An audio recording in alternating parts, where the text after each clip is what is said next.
cried деген жылады деген сөз емес, cried деген воскликнул деген мағынада да келеді. Quite тыныш емес, жеткілікті, достаточно деген мағынада аударылады.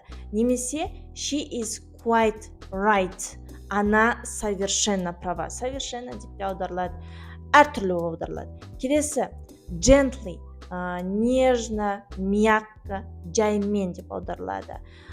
Сонымен қатар you are making me jumpy деген секіру деген мағынада емес, ты заставляешь меня нервничать деген мағынада аударылады.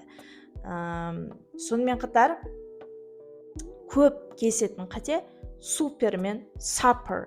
Супер ол бізде супер, supper ол бізде ужин.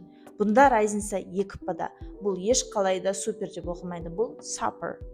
So okay, guys, bye.